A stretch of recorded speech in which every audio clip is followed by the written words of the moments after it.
Talking to our friend Steve LaMothe of Elevate Realty Group. And Steve, the real estate market is unique, unprecedented, a little confusing and concerning these days. My wife, why don't we start here? My wife asked me the other day, do you think there's going to be a crash or a correction like 07, 08? And I said, no, I think this is a very, very different circumstance. But what do you think? I would say we're always in alignment. You know real estate well. I don't know if there's going to be a crash per se like 07. That was a structural issue with mortgages, right? But if there was ever going to be a time that real estate values would go down, you'd think that interest rates quadrupling over the course of 12 months would have done that, right?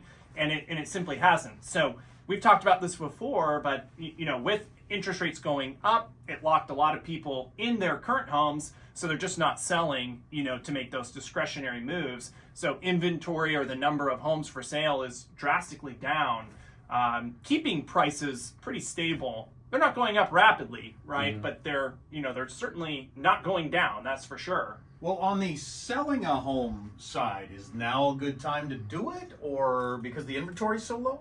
Sure. Yeah, I mean, the market's very sensitive to correct pricing still. So there's still, homes that aren't selling. There's homes that need price reductions. I would argue that getting a home in really good condition is still very important, making sure it's priced within market value. So you can't just slap a home up like you could in COVID and get 30 offers on it, right? I would still say about 30% of the homes are getting more than one offer. I know it doesn't feel like that when you're in the market, but really only about 30% of the homes are getting more than one offer. And on average, that's like 2 or 3. It's not 10 or 20 offers, right? Interesting. So it's certainly a great time to sell. But what are you going to do after you sell? That's the question, right? Exactly. Exactly. Right. So we were discussing the question, how long, or what will it take to pull the market back to semi-normal at least? Because right now, famously, people can't downsize because they'll get half the house for the same money, same payment, whatever. Yeah. They can't upsize because they're having a kid because their costs will just skyrocket. So how long do you think it will take to get back to semi-normal, and what's it going to take to get there? Yeah, I would say my best guess, right, would be I think that interest rates will probably settle in the 6% range, maybe 5.5%. If we're between 5 and 7, like in August or 10 I actually years think it's from be a little bit longer than that. I think maybe 24 months, 3 years. If 2 to 3 years. Wow. Yeah, if we don't see a massive recession, I still am kind of on the. I still think that we have some risk that job growth and job losses and the economy may retract. Right. I still think we're delaying some of those issues that were systemic during COVID and all that spending. But if you really look at interest rates over the last 60 years, I heard you mention it on the show, the average is actually about 8.5%, right? So the difference today, and there's this argument that people make, well, when I bought a home, my interest rate was 10%. Well, the home was $76,000 or $110,000. Today, that's like $700,000 or $800,000. So, interest rates have a massive effect on how expensive it is to buy right now. I would think that if we see a stable economy and things are rolling in the next 2 or 3 years, we should probably see interest rates settle about 5.5%, 6%. And if rates do go, I think that magic number is 5.5 probably.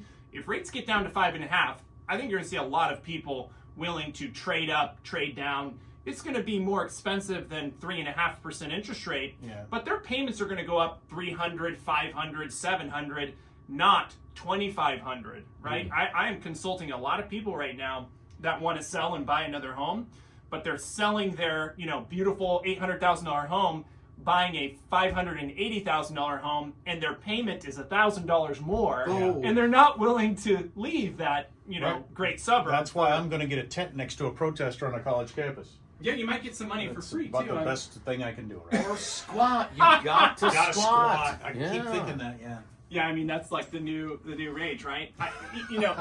I just think that if you've been waiting, it always goes back to your personal goals, right? Like Warren Buffett is a great person to admire. He's really big on just dollar cost averaging and just staying consistent.